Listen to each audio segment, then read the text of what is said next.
tentang tahapan proses praktek pekerjaan sosial. Dalam praktek pekerjaan sosial tersebut,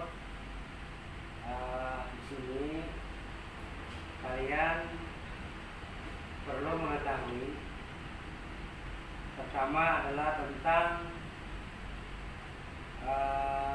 satu, melakukan kontrak dan kontrak.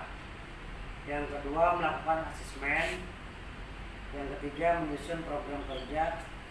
Yang keempat, melakukan intervensi sosial, melakukan kontrol dan evaluasi, serta yang keenam adalah melakukan koordinasi.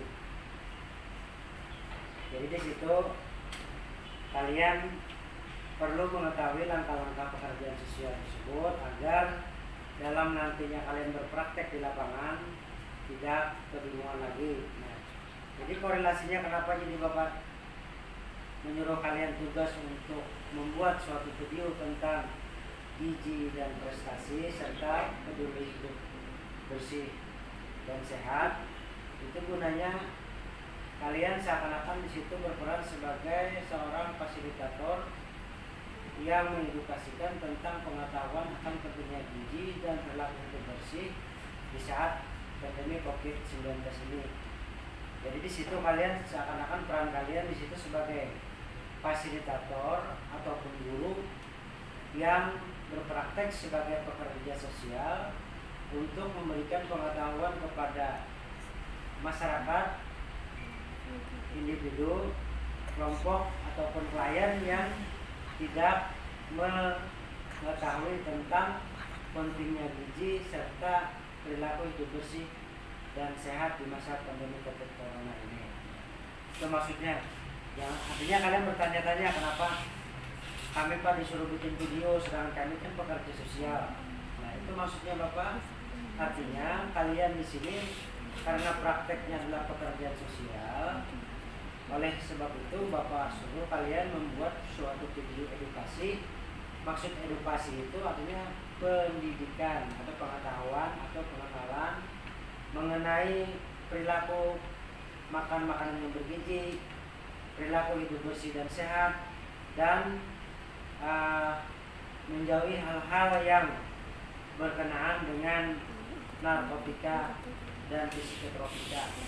Karena pentingnya, sebab nanti kalian di kelas 11 dan 12 akan berhadapan dengan klien yang tentunya bermacam-macam permasalahan yang dihadapi mereka. Disinilah kenapa jadi Bapak menugaskan kalian untuk membuat video, agar supaya kalian bisa klien kalian tersebut tidak mengetahui tentang gizi dan perilaku hidup bersih dan sehat. Itu maksudnya. Jadi tahapan-tahapan yang 6 ini nanti akan kalian lakukan pada saat nanti kalian praktek di kelas 11 dan kelas 12. Makanya kenapa jadi Bapak menugaskan kalian untuk membuat video tersebut. Itulah tugas kalian, karena sebab di sini nanti kalian akan berpraktek sebagai seorang pekerja sosial yang memberikan pengetahuan dan pendidikan kepada masyarakat di lingkungan di mana kalian berada.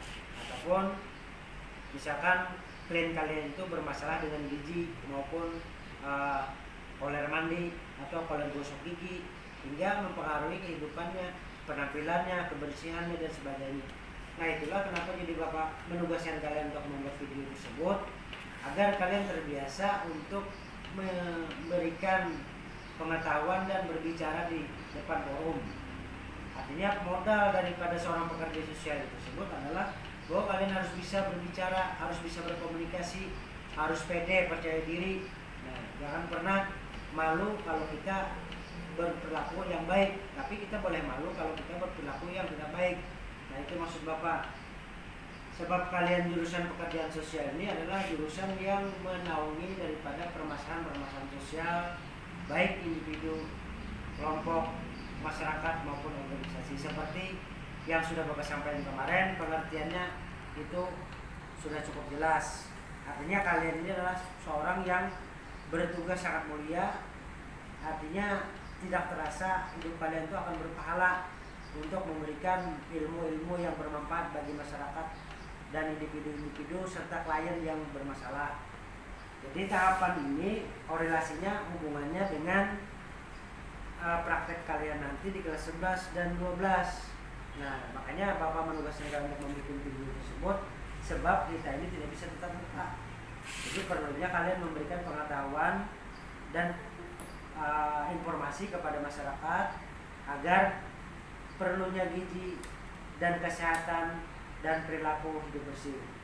Jadi Bapak ulang lagi, tahapannya itu ada 6. Yang pertama adalah seperti yang di layar itu, melakukan kontak dan kontrak, melakukan asesmen, menyusun program kerja, melakukan intervensi sosial, melakukan kontrol dan evaluasi, dan yang keenam melakukan terminasi.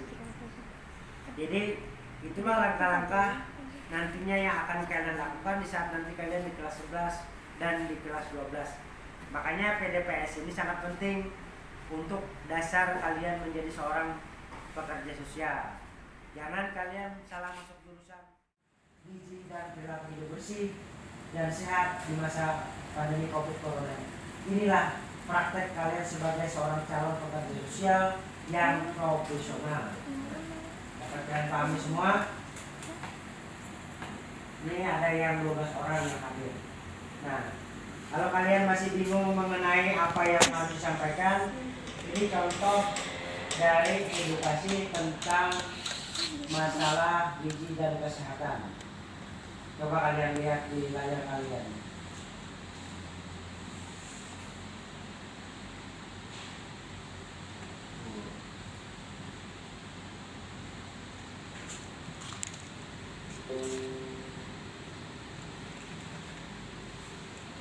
Jadi pentingnya kita video conference ini untuk agar kalian bisa lebih memahami dan bisa melihat Bapak tatap muka yang mana kadang Bapak Didi itu ya. Nah, itu kalau jadi kalian sudah tahu nama Bapak siapa, wajah Bapak yang kayak apa. Nah, jadi perlunya ini maksud Bapak. Nah, ini lihat video yang Bapak share di grup di layar itu. Ibu, pendidikan gizi dan beberapa topik terkait lainnya merupakan bagian dari pelayanan kesehatan di sekolah yang menjadi salah satu pilar trias UKS. Pendidikan gizi diharapkan dapat membentuk praktik makan dan kemudian berkontribusi terhadap tercapainya status gizi yang ideal. Hal ini tentu harus ditanamkan sejak dini, misalnya pada anak di tingkat sekolah dasar. Namun demikian, dengan meningkatnya kebutuhan gizi remaja dan uniknya karakteristik remaja, maka pembiasaan tentang praktik-praktik gizi dan hidup sehat harus dilanjutkan pada peserta didik sekolah menengah, baik SMP maupun SMA. Mengapa gizi dan kesehatan remaja itu penting untuk diperhatikan? Jika perbaikan status gizi baru dilakukan di saat dewasa, maka hal ini sudah sangat terlambat. Status gizi ideal sangatlah diperlukan, utamanya bagi remaja putri yang saat dewasa kelak akan menjalani peran sebagai ibu. Jika seorang ibu hamil mengalami kurang gizi, maka tidak hanya beresiko mengalami komplikasi saat kehamilan dan persalinan yang berakibat pada kematian, tapi juga melahirkan bayi dengan berat badan lahir rendah. Keempat ini untuk selanjutnya agar kalian diperjelas maksud tujuan Bapak mengajak kalian untuk konferensi ini agar kalian memahami tentang materi bab keempat ini dan mengenai tugas yang Bapak sampaikan agar kalian bisa lebih bersemangat untuk melakukan tugasnya. Kalau tugas ini misalkan kalian tidak lakukan, sayang. Karena apa? Karena inilah maksud daripada tujuan Bapak konferensi ini agar kalian jangan ada lagi bertanya-tanya bingung bagaimana Pak buat video, apa maksudnya, apa hubungannya. Nah, ini hubungannya karena bab 4 ini adalah mengenai praktek pekerjaan sosial. Jadi untuk berpraktek agar kalian mengaplikasikan ilmunya secara langsung, makanya Bapak buat kalian membuat sebuah tugas video tentang gizi dan perilaku hidup sehat dan bersih di masa COVID-19 ini.